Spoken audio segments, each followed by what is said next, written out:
The rain fell in sheets that November evening, each drop seeming to carry the weight of Sarah Mitchell's despair.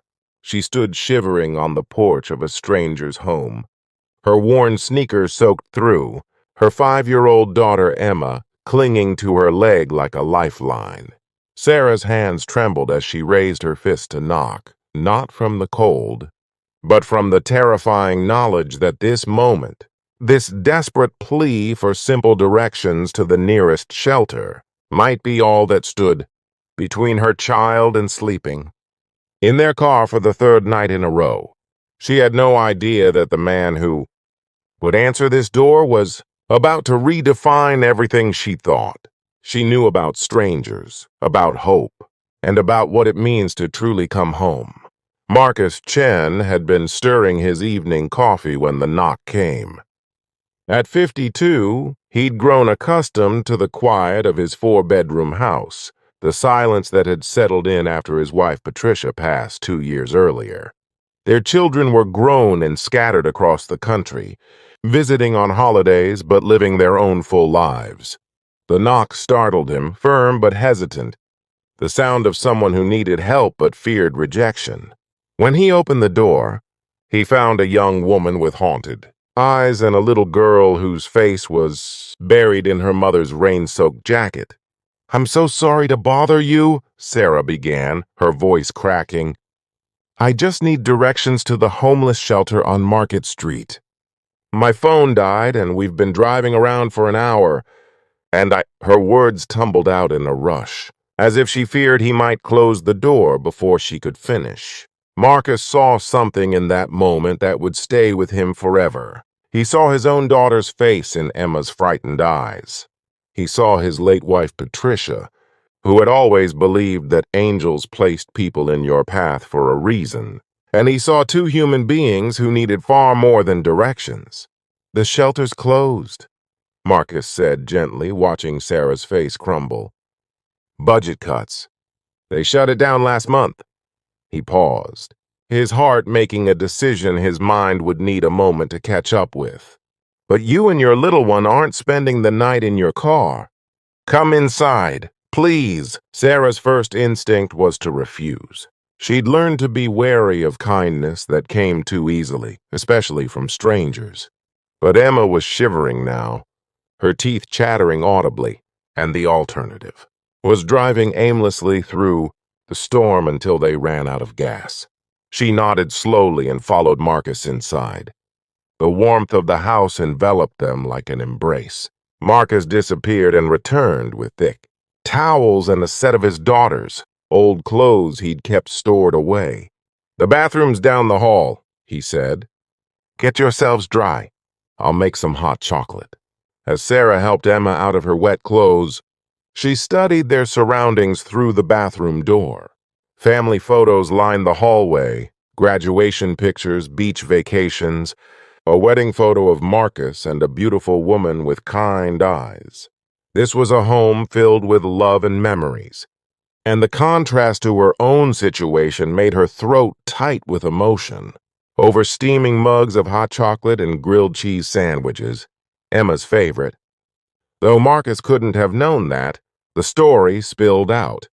Sarah had been a dental hygienist until her ex-husband's gambling debts had destroyed them financially. The divorce had been ugly, leaving her with nothing but debt collectors and an eviction notice. She'd been too ashamed to tell her parents, who had warned her about him from the start. For 3 weeks, she'd been sleeping in her car with Emma, showering at gym facilities, and keeping up appearances so the school wouldn't report her to child services. "I've been applying to jobs," Sarah said, her voice barely above a whisper. "I had an interview today, actually. But without an address, without references from my old job because my ex-husband's brother was my boss and She stopped, unable to continue. Marcus listened without interruption, without judgment, his coffee growing cold in his hands. When Sarah finished, he was quiet for a long moment. Then he said something that would change the trajectory of 3 lives forever. "Stay here, just for a while, until you get back on your feet." Sarah laughed, a sharp, disbelieving sound. I can't do that. You don't even know us. We could be anyone. We could... You could be the reason I still have these empty bedrooms. Marcus interrupted gently. You could be the answer to the question. I've been asking since my wife died. What am I supposed to do with all this space? All this quiet? He looked at Emma, who had fallen asleep on the couch, her small hand still wrapped around the empty hot chocolate mug. My Patricia used to say that God never gives us more than we need unless He expects us to share it. The first week was awkward. Sarah insisted on sleeping on the couch, refused to let Emma touch anything that might break, and apologized constantly for using too much hot water, for Emma's toys scattered in the living room, for existing in Marcus's space. But slowly, something remarkable began to happen. Marcus started making breakfast for 3 instead of 1. Emma began leaving her drawings on the refrigerator, colorful crayon masterpieces of Mr. Marcus with his kind smile. Sarah found herself laughing at Marcus's terrible dad jokes over dinner. The same jokes, he admitted, had made his own kids groan for decades. The house, which had felt like a mausoleum of memories, began to feel alive again. Marcus drove Sarah to job interviews, watched Emma after school, and helped Sarah navigate the maze of social services and assistance, programs she'd been too proud to access before. He never made her feel like a charity case or a burden. Instead, he treated her like family, correcting her when she apologized too much, teasing her about her terrible coffee-making skills, celebrating with genuine joy when she finally landed a job as a dental hygienist at a clinic across town. But it was the small moments that transformed them from strangers into something more.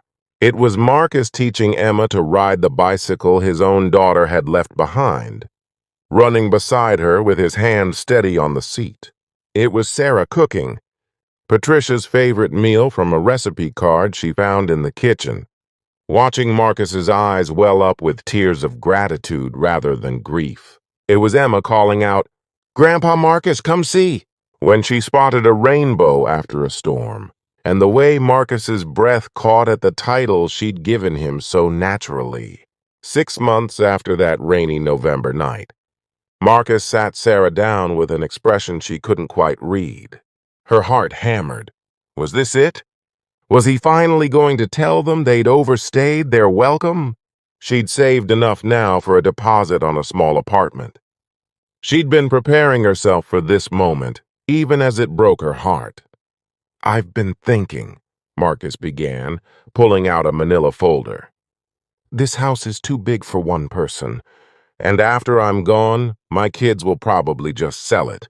But Emma needs stability, and you need a home, not just a place to stay. He slid papers across the table. I talked to my lawyer. I want to add you both to the deed, equal ownership. This is your home, Sarah, not because you need it, but because we've become a family. Sarah couldn't speak through her tears.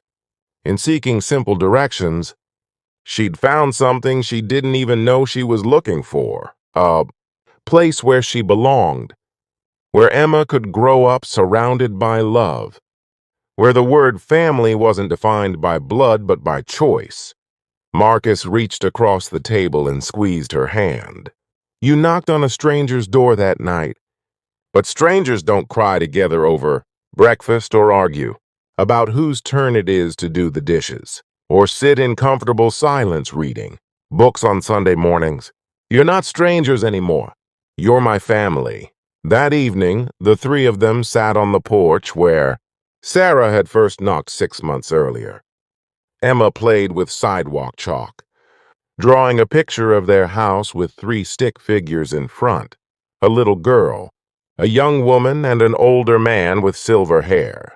Above them, she'd written in uneven letters, Our Family. The rain began to fall again, gentle this time, washing the chalk, drawing into watercolor streams on the concrete. But none of them moved to go inside. They sat together, Three souls who'd found each other by chance and stayed by choice. Watching the rain and knowing that sometimes the bravest thing you can do is knock on a stranger's door and ask for help. And sometimes the most beautiful thing you can do is open that door and say yes. In the end, Sarah had knocked looking for directions to a shelter. Instead, Marcus had given her something infinitely more valuable, a home, a family, and the reminder that humanity's greatest gift is our capacity to see each other's need and answer it with love.